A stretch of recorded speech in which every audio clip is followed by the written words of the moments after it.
Hi sir, మీరు మొదటి cinema తీశారు కదా, ఈ సినిమాలో మీకు కలిగిన అనుభవాలు ఏమిటి?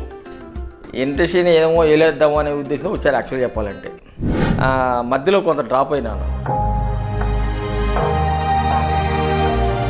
ఈ రోజుల్లో సినిమాలు తీయడం చాలా కష్టం, అయినా కూడా మీరు సినిమా పూర్తి చేసి రిలీజ్ సిద్ధంగా ఉంచారు. దీనిపైన మీ అభిప్రాయం ఏమిటి? ఇండస్ట్రీ సినిమా అనేది అంత తేలికపోదా జిల. సో నేను ఇండస్ట్రీకి రావాలనుకున్నాను.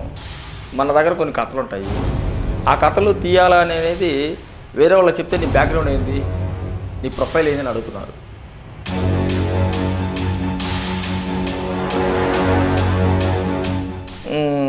మా మిత్రుడు ఒకరి ద్వారా ఈ పట్నాయక్ అనే ఒక వ్యక్తి నాకు పరిచయం అవడం జరిగింది.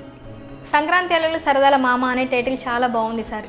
అల్లుళ్ళు అనేవాళ్ళు సరదాగా ఉంటారు ఎక్కడైనా. సో అందులోనూ ఈ సంక్రాంతి అల్లుళ్ళు అంటే ఎట్లుంటుందంటే స్పెషల్. ఈ ఓన్లీ అల్లుళ్ళేనా, మామ కూడా ఎందుకు సరదాగా ఉండకూడదు అనే కాన్సెప్ట్ మీద ఈ విధంగా టైటిల్ డిజైన్ చేయడం జరిగింది. ఏమని, సంక్రాంతి అల్లుళ్ళు సరదాల మామ. మీ తొలి చిత్ర ప్రయాణంలో మీరు ఎదుర్కొన్న అతి పెద్ద సవాలు ఏంటి? అన్నీ ఛాలెంజెసేనండి. ఎందుకంటే స్టార్టింగ్ నుంచి ఎండింగ్ దాకా మీరు నమ్మరు, కానీ నేనే ప్రొడక్షన్ బాయ్ అయ్యానండి. వాళ్ళు నమ్మించి మోసం చేశారు.